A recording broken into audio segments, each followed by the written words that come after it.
तीन बहनों की लालची भाभी। करिश्मा, रेशमा और मनीषा तीन बहनें हैं।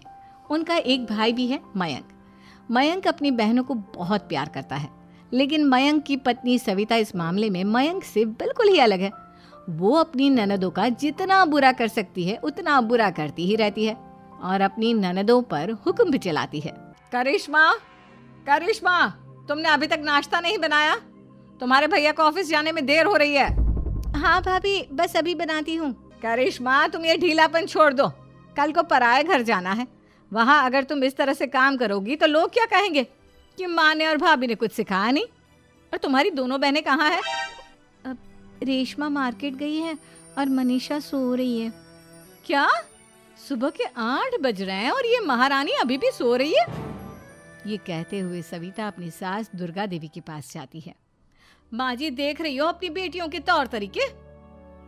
क्या हुआ बहू, सुबह सुबह क्या कर दिया मेरी बेटियों ने?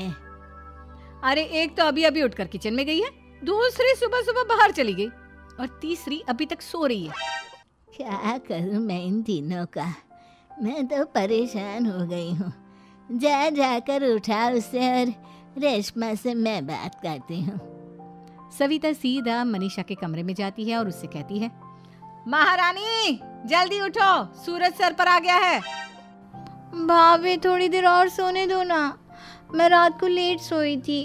वो क्या ना, यूनिट टेस्ट चल रहे हैं। शराफत से उठती है या नहीं, या फिर पानी की भरी बाल्टी डालूं तेरे ऊपर? नहीं भाभी, मुझे बिस्तर में नहीं नहाना, उठती हूँ मैं। मनीषा जल्दी से उठकर बाथरूम में चली जाती है। सभी आराम से बैठकर नाश्ता कर रहे होते कि तभी रेशमा बाजार से हाथ में सामान लिए आ जाती है। रेशमा को देखते ही सविता उस पर बरस पड़ती है। लो, आ गई महारानी। ऐसा भी क्या सामान लाना था जो सुबह आंख मलते ही बाजार की तरफ रवाना हो गई? भाभी, कल आप ही तो चीख रही थी कि घर का सारा सामान मुझे ही लाना पड़ता है, घर में किसी को भी किसी काम से कोई लेना देना नहीं है। अब मैं बाजार जाकर सामान ले आई तो आपको इस बात से भी तकलीफ हो रही है? देख रही हो माँ जी, अपनी बेटी की जुबान कैंची से भी तेज चलती है। और मयंक, आप तो कुछ कहेंगे नहीं अपनी लाडली बहन को? रेशमा, अपनी भाभी से ऐसे बात नहीं करते। चलो माफी मांगो। भैया, मैं क्यों माफी मांगू? आप भाभी से बोलिए ना कि हम पर कम हुक्म चलाया करे। हम इस घर की बेटियां हैं और आपकी पत्नी की ननद है, नौकरानी नहीं। लो कर लो बात। इनकी भलाई के लिए कुछ भी बोलो तो इन्हें बुरा लग जाता है। इस घर में यही इज्जत है मेरी। देख लो माँ जी, आपकी बेटी किस लहजे में मुझसे बात कर रही है। सविता वहां से चली जाती है। मयंक को बहुत गुस्सा आता है, वो भी वहां से चला जाता है। फिर करिश्मा रेशमा को समझाती है, रेशमा, तुम्हें भाभी से माफी मांग लेनी चाहिए थी ना। लेकिन दीदी, मैंने कुछ किया ही नहीं, तो मैं माफी क्यों मांगू? हाँ करिश्मा दीदी, रेशमा दीदी जैसे ही घर में आई भाभी ही उन पर चिल्ला रही थी। हाँ, मैं मानती हूँ कि गलती भाभी की थी। मैं तो इसलिए बोल रही हूँ कि भाभी ने माँ को तो पूरी तरह अपने वश में कर लिया है। वो हमारी बात सुनती ही नहीं। मयंक भैया हमारे लिए हमेशा खड़े रहते हैं, इसलिए उनकी बात का मान तो तुम्हें रखना चाहिए था ना। कोई फायदा नहीं दीदी, कुछ दिनों की बात और है, भाभी उन्हें भी हमारे खिलाफ भड़का देंगी। फिर वो भी माँ की तरह हमारी किसी बात का विश्वास नहीं करेंगे।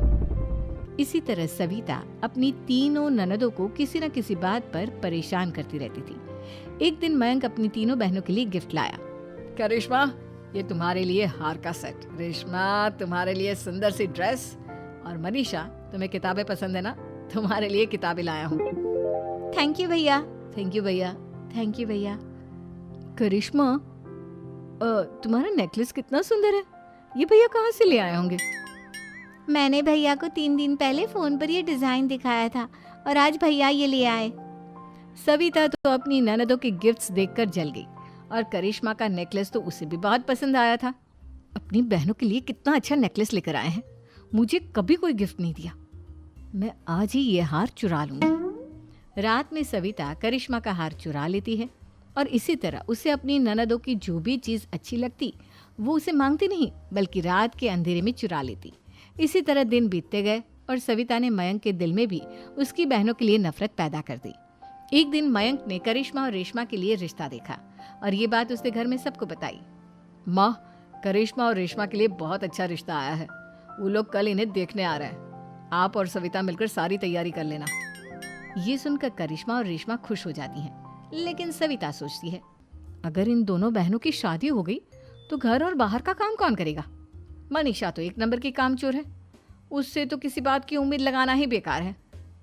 मुझे इस शादी को रोकना होगा। अगले दिन सभी लड़के वालों के स्वागत की तैयारी करने में लगे होते हैं। तभी मयंक अपनी बहनों से आकर कहता है, तैयार हो गई तुम दोनों? देखो दोनों लड़के बहुत अच्छे हैं, मैं कोई कसर नहीं छोड़ना चाहता, इसलिए तुम उनके सामने अच्छे से बिहेव करना और अपनी भाभी से लड़ने मत लग जाना।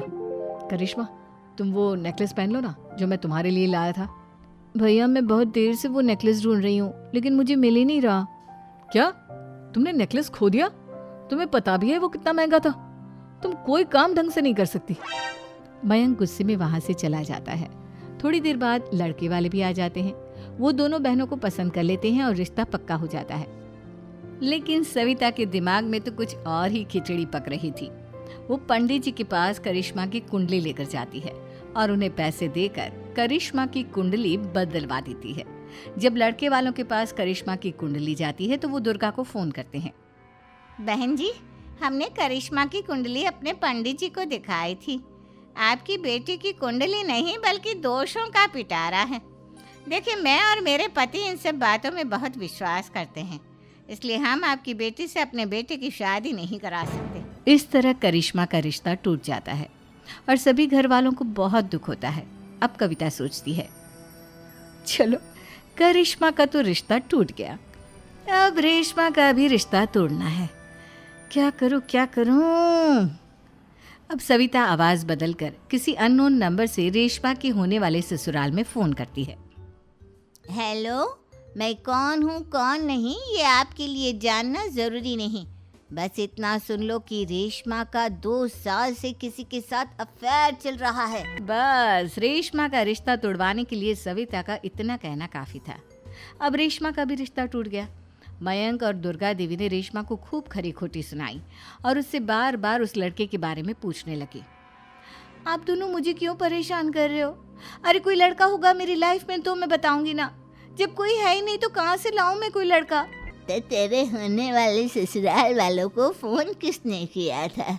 माँ मैं नहीं जानती किसने फोन किया था, मैं सच कह रही हूँ। मैं तो पहले ही कह रही थी इसकी लगाम खींच कर रखो, लेकिन मेरी सुनता ही कौन है। आप चुप रहिए भाभी, ये सब आपका ही किया धरा है। अब तीनों बहनों को विश्वास हो जाता है कि ये सब उनकी भाभी ही कर रही है। तीनों बहनें अपनी भाभी को सबक सिखाने के लिए एक वकील कर लेती है और घर में हिस्सा मांगना। देखो भैया, माँ बाप की जायदाद में जितना बेटों का हक होता है उतना ही बेटियों का, इसलिए इस घर के 4 हिस्से होंगे और हमें अपना हिस्सा चाहिए। मैंने तुम्हारे लिए क्या क्या नहीं किया और तुम इस घर में हिस्सा मांग रही हो? भैया, आप और माँ हम बहनों की कोई बात नहीं सुनते हो और भाभी हमारी शादी नहीं होने देगी क्योंकि उन्हें लगता है कि आप हमारी शादी में ज्यादा पैसा लगाओगे और उन्हें हम जैसी फ्री की नौकरानी कहाँ मिलेगी। तो हम भाभी के साथ तो रह नहीं सकते, हम बहनों को अपना हिस्सा चाहिए। अरे तुम्हें शर्म आनी चाहिए अपने भाभी पर ऐसा इल्जाम लगाते हुए। वो तुम्हारे बारे में कितना सोचती है। हाँ माँ, भाभी हमारे बारे में बहुत सोचती है, दिन रात बस यही सोचती रहती है कि किस तरह से अपनी तीनों ननदों को परेशान करूं और कभी मुझे पढ़ने भी नहीं देती। दोनों बहनों का रिश्ता भी तो इन्होंने ही तोड़वाया है और रात में हमारे कमरे में आकर हमारी चीजें भी चुराती हैं। इसी तरह सविता की तीनों ननदें अपनी बात पर अड़ी रही। अब कोर्ट में तारीख भी शुरू हो गई। जब सविता को लगा कि उसकी तीनों ननद इतनी आसानी से नहीं मानने वाली, तो उसने अपने पति और सास को सारी सच्चाई बता दी और अपनी तीनों ननद से माफी मांगी। मयंक और दुर्गा को भी अपनी गलती का एहसास हो गया। अब सविता खुद करिश्मा और रेशमा के लिए अच्छा रिश्ता ढूंढती है और उनकी शादी करवाती है।